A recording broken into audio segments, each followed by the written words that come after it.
Hello parents, आज हम बात करते हैं कि जब आपका बच्चा 7 से 8 महीने का हो जाता है तो उसकी क्या क्या एक्टिविटीज़ रहती है, क्या प्रतिक्रिया रहती हैं। तो ये सब बातें हम इस वीडियो में डिस्कस करेंगे। अगर आपको वीडियो पसंद आए तो लाइक कीजिएगा और अपनी फ्रेंड्स फैमिली के साथ शेयर करना।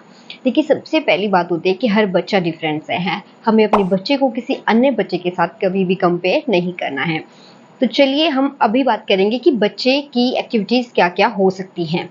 तो सबसे जो फर्स्ट पॉइंट आता है वो आता है कि बच्चे की स्पीकिंग स्किल डेवलप होती है इस टाइम पे, यानी कि बच्चा बोलने का प्रयास करता है, दा दा बाबा ऐसे कुछ वर्ड्स बोलने का प्रयास करता है।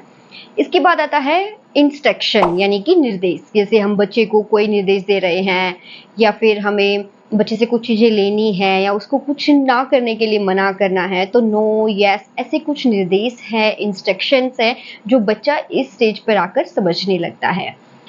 थर्ड आता है कि बच्चे का कुछ फेवरेट वन, यानी कि कोई ऐसी चीज़ है घर की, या तो कोई खिलौना है, कोई टॉयज़ है, या फिर कोई भी टेडी है जो बच्चे का फेवरेट बन जाता है, जिसको वो ना किसी को देता है और अपने पास रखता है, उससे ज़्यादा खेल रहा है, उसके साथ ज़्यादा एक्टिविटी करता है, तो वो बच्चे का एक फेवरेट हो जाता है। तो इस टाइम वो अपना एक फेवरेट पिक कर लेते हैं। 7 से 8 महीने के बच्चे की जो बैक है और जो नेक है, यानी कमर और गर्दन का जो कंट्रोल है वो काफ़ी स्ट्रॉन्ग हो जाता है। इस समय बच्चे अच्छे से मूव कर पाते हैं, वो बैठना शुरू कर देते हैं अच्छे से, तो जो उनकी नेक और जो बैक है उसका कंट्रोल भी अच्छा हो जाता है। नेक्स्ट पॉइंट आता है कि साउंड का रिएक्ट करने लगते हैं कि जो आवाज़ कहाँ से आ रही है, लेफ्ट, राइट, या फिर कहीं से भी अगर हम बच्चे को पुकार रहे होते हैं तो बच्चे उस साइड देखते हैं, यानी कि जो साउंड का जो रिएक्शन है वो देते हैं कि किस साइड से आवाज़ आ रही है, वो ये सब रिकॉग्नाइज करना शुरू कर देते हैं। तो इस समय उनकी जो ये आई साइड है वो भी काफ़ी स्ट्रॉन्ग हो जाती है। एक ये भी मैंने नोटिस किया है कि जब बच्चा 7 से 8 महीने के बीच आता है तो वो रात को एक अच्छी नींद लेता है, यानी कि ज़्यादा सोने लगता है कंपेयर टू पहले, यानी कि जब वो 5 मंथ का था या 6 मंथ का था तो उस टाइम से ज़्यादा नींद लेने लगता है। जैसे ही बच्चा आपका 7-8 महीने का होगा तो वो एक अच्छी नींद लेता है। इस टाइम बच्चे की जो हाथों की जो पकड़ होती है ना, होल्डिंग जो होता है बच्चे का, वो भी काफ़ी स्ट्रॉन्ग होता है। आप ये ट्राई कर सकते हैं अपने बच्चे के साथ, या आपने किया भी होगा कि जब भी आप बच्चे को कुछ देते हैं और या उनसे जो वापस लेना होता है या फिर कुछ, तो उस समय वो बच्चा उसको अच्छे से कस के पकड़ लेता है।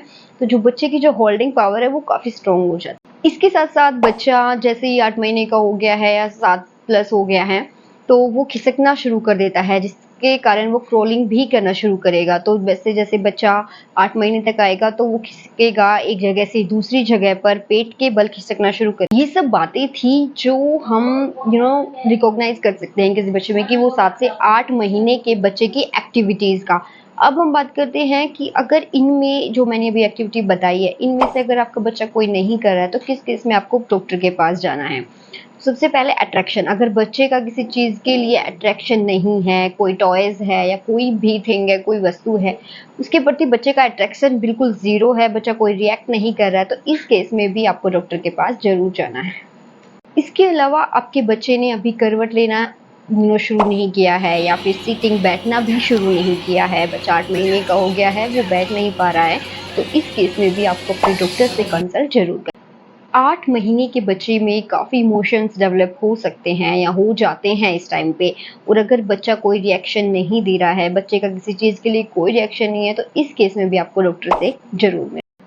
Last but not the least, कि बच्चा बिल्कुल नहीं बोल रहा है, कि जैसे दा दा बाबा ऐसे कुछ वर्ड्स बच्चा बोलना शुरू कर देता है, लेकिन आपको लग रहा है आपका बच्चा ये सब नहीं बोल पा रहा है, तो इस केस में भी आपको डॉक्टर के पास ज़रूर जाना चाहिए।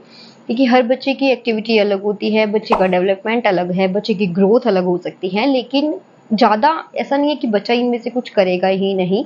थोड़ा 19-20 का जो फ़र्क है वो हो सकता है बच्चे का आगे पीछे, लेकिन अगर इसमें से बच्चा बिल्कुल ही कुछ नहीं कर रहा है, बिल्कुल ज़ीरो है रिज़ल्ट, तो आपको इस केस में डॉक्टर के पास ज़रूर जाना है। आपको ये वीडियो कैसी लगी आप मुझे कमेंट करके बता सकते हैं। मिलती हूँ नेक्स्ट वीडियो में। Thank you for watching.